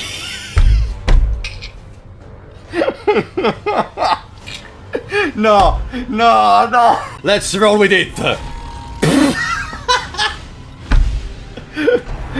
Perfect! Yeah, still remember, I hate Occultist. 1 mission done, 3 to go. On day 83, I already brewed a second team for the second mission of the Darkest Dungeon, but we will not enter today. I first want to do the Veteran Hug. Everyone is a healer in this team, and is able to sustain the others or self-sustain in case they go to the pot, but Houndmaster deals crazy damage on marked targets, and Hellion has good HP and range, the boss falls down easily. Day 84 is another veteran to train more, and we find another Shameblade altar. This means more riches, more trinkets, and more stuff for our mission. Right? That's the question, am I right? No! Whatever, we still complete the mission flawlessly. Day 85, we brought another building, the Altar of the Light. More passives for Crusader, Vestal, and Flagellant. All units we're gonna use for the Darkest Dungeon. We even take on the Gibbering Prophet, which is the champion level version of this one. So, remember this is one of the enemies I am the most scared of? You take damage from the dot and you die. That's the... Why do you have to crit on the Hellion? Crit again, I'm... Death waits for the slightest lapse in concentration. Guys, if I escape, does she reach 200 stress? It's plus 20 stress. Are you sure? Fortunately, I have a chat which I can count off, which is able to help me with some very specific informations I may be lacking and provide support in hard moments.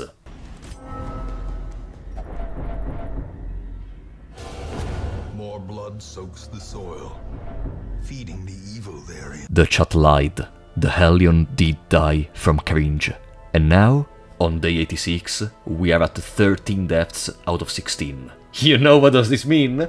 If we lose even a single person from now on in the Darkest Dungeon, it's over! Note to self, don't listen to chat. This is really it.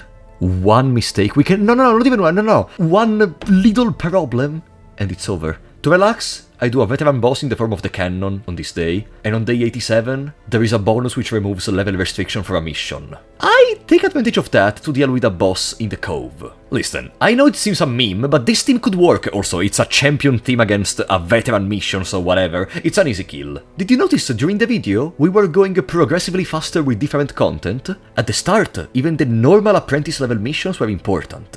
After that I started talking only about bosses, then Crimson Court, and now we are only focusing on the Darkest Dungeon. That's because now, on day 88, we enter in the second mission. Chapter 2. Lighting the Way.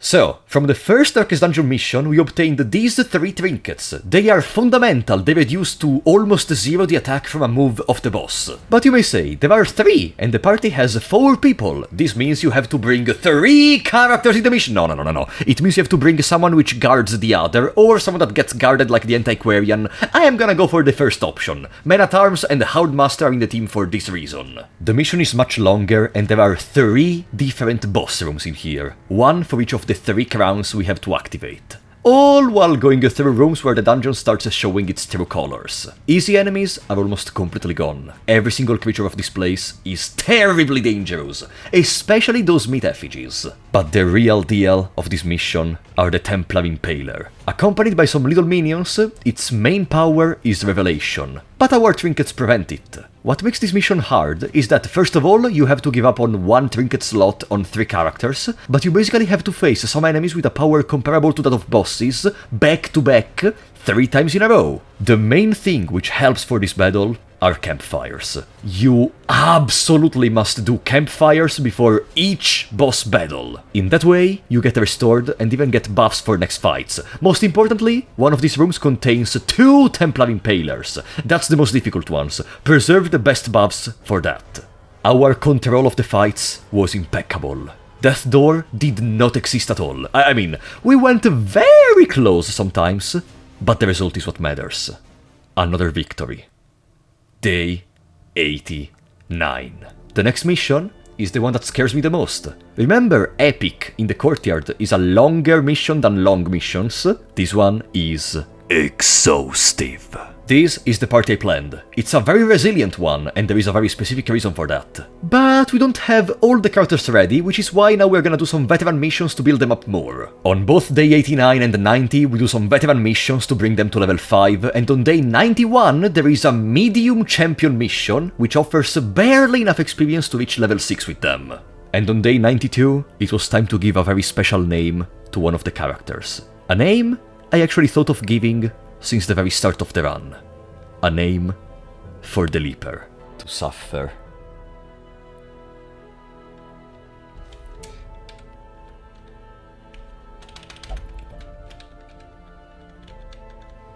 And the Leaper is gonna be presenting the final party against the final boss. I wanted to keep it as a very special moment, naming a character after myself. Leaper is gonna go for the final mission of the dungeon, and also the Houndmaster becomes Days at the Rose. On this day, we still don't depart for the Darkest Dungeon because our team was still partially stressed, so we're gonna do another champion medium to relax. But on day 93, we are ready. Chapter 3: Belly of the Beast. The trick of this mission is that the map is enormous, and you start from a random position in a set map. And it's not over. It revolves around reaching the central room, beating a boss, and activating the final beacon. But the zone is full of these. These creatures are able, after each turn with an increased probability, to randomly teleport you somewhere else in a random room of this whole dungeon. You may end up a million meters away from the central room, or you may end up next to it. It's all up to RNG. Which means it's best to not gamble and kill them whenever you can. But that's why I chose this party. It provides incredible resistance to several fights, Killgate and the Raccoon tanking the damage, Days dodging it, and Zero Crates providing healing for everyone. I gotta say, and I'm gonna be arrogant once again, for being only the second time I enter in this dungeon, and this time it was not on Stygian, it was on Bloodmoon, I think we are doing very well. I think my strategizing increased, but you are gonna have the last word in the end. We even got teleported at one point. Nothing unrepairable. It was not planned, but nothing unrepairable. And finally, we reached the central room, where the Locus Beacon resides. The boss covers 3 slots, and behind him there is another thingy that can teleport us, and the boss respawns it every couple of turns, of course. This team is fully able to attack the back and prevent teleportation. In particular, the Flagellant was the GOAT, being able to attack both the little thingy and the boss itself and applying bleeding to both. We needed a perfect second and third mission to be able to proceed flawlessly to the final mission, and so it happened. There is no more anti-venom. We either win right now or it's over. Yes! Yes! 14! Come on! One more!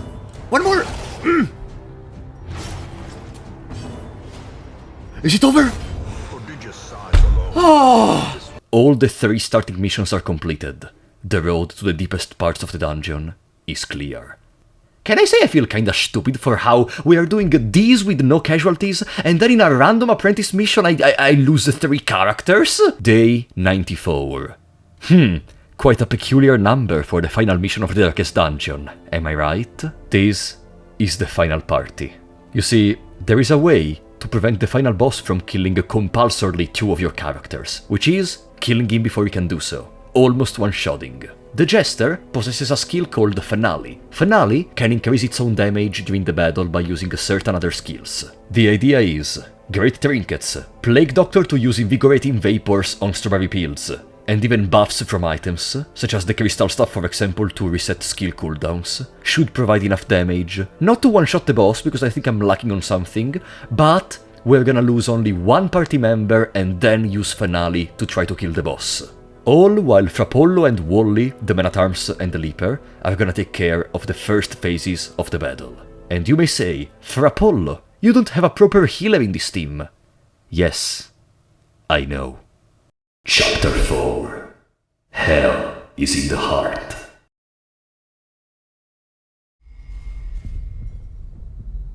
You still foolishly consider yourself an entity separate from the whole. I know better. And I will show you. Oh boy, I missed this line. The person who guided us for all this time The voice, which accompanied our adventures, is our last obstacle. Phase number 1. In here, the Ancestor creates other copies of himself. The trick is that every now and then, a copy is gonna spawn, but it's not a perfect copy. It's called imperfect copy, and when killed, it's gonna damage the actual Ancestor. Strawberry Pills is spending every single turn buffing the party to allow Frapollo the Leaper to one-shot the copies of the Ancestor. Wally constantly protects the rest of the team.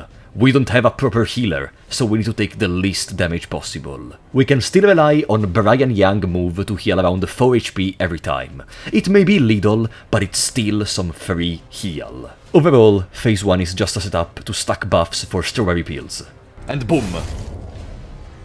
The end? Yes, okay.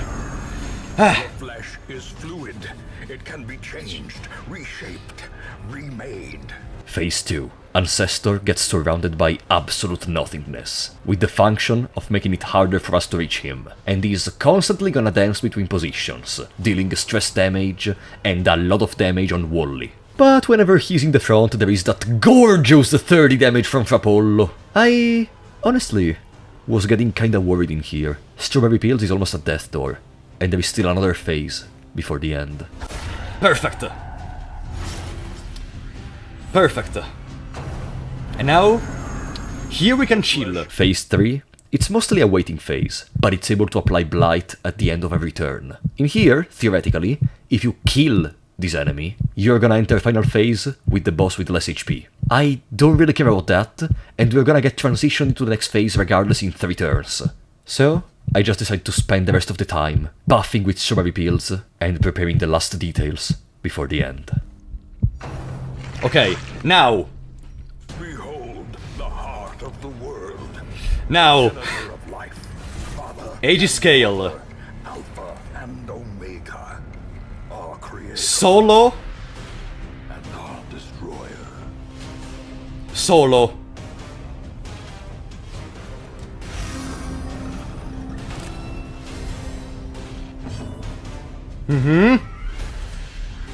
Since, as I told you, we are gonna go to below the first threshold, the Leaper can attack. Go ahead. Come unto your maker. In this move, you are the one who decides who dies. You are powerless in front of this being. So powerless that he wants you to decide who goes next. That's it.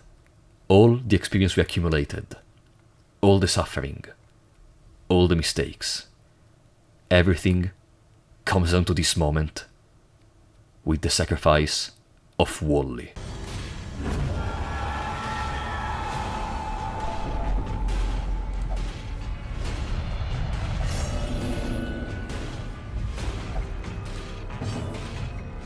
And now, more damage. More damage. Come on, the finale is almost ready. Puncture. Okay, perfect. That's fine. If they die, that's fine. It's gonna be the Leaper solo.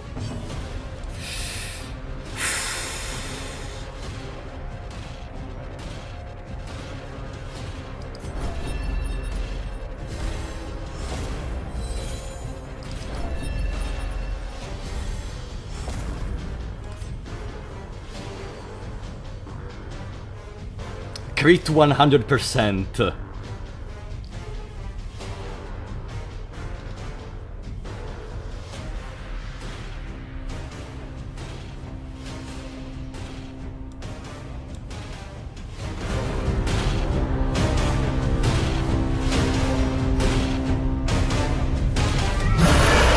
No! No!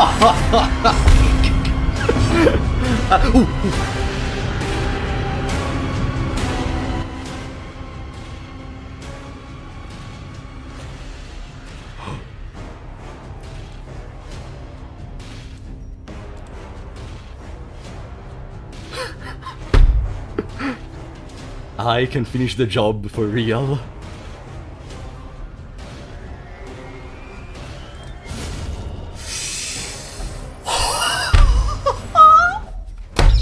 Yes! Yes! Against all chances. Something which I honestly still don't understand why it happened. Like, I thought Come On To Your Maker was scripted to act immediately after having the HP low. I don't know what happened. Do you know? I meant, against all chances, Frapollo was able to show his true power when it really mattered, in the end, and was able to outspeed a literal god to win the battle. You know, this series meant a lot to me. It gave me the possibility to revisit a gem from the past, with a different flavor, with content I missed, which at the end is what I love to do with you guys. Adventure after adventure, creating new memories, reaching new horizons. My channel is really just a way to share my personal enjoyments with you, and maybe make you part of it, in case of streams. This whole channel was born with the idea of sharing my passion for certain games with you, or discovering some gems with you. All I can say is, thank you. Thank you for having followed my adventure. I could not hope for a better way to wait, the 100 days are not finished. There is still Crimson Court. Day 95. The next day, we did all the Viscount dungeon. All of it. With this team. A lot of stress heal, and multiple self-healers and normal healers. It required, and I am not joking, 3 hours instead of this dungeon, but we reached the Viscount. And he heals a bit with the blood sacks, and I did not really fully understand if there was more to the battle or no, but Frapollo just chopped him in half. Day 96 we killed the Prophet, and day 97 first we reached the 1 million gold, right on time for the end. And we reach the final boss of the Crimson Court, the Countess. She changes multiple times between her humanoid aspect and the demonic form. And to complete the mission in the most poetic way possible, and to complete the 100 days with the best conclusion ever, she drags Frapollo down into the grave. Ooh! Ooh!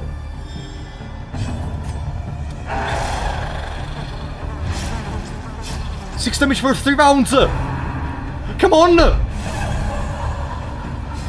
We're almost there! Come on! Come on! 9 damage for 3 rounds! Come on!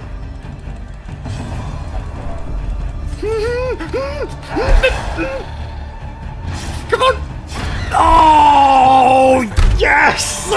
And yeah, that's gonna wrap it up for today. So, what do you think about these 100 days? Did you enjoy them? Let me know in the comments. If you liked the video, be sure to leave a like and subscribe. I am actually going through Darkest Dungeon 2 in these days. We are currently finished with the Confessions, we are doing Kingdoms, and then I may even try Grand Slam. But for now, I think that's gonna be it. I was Frapollo94, your host for today, and I will see you next time.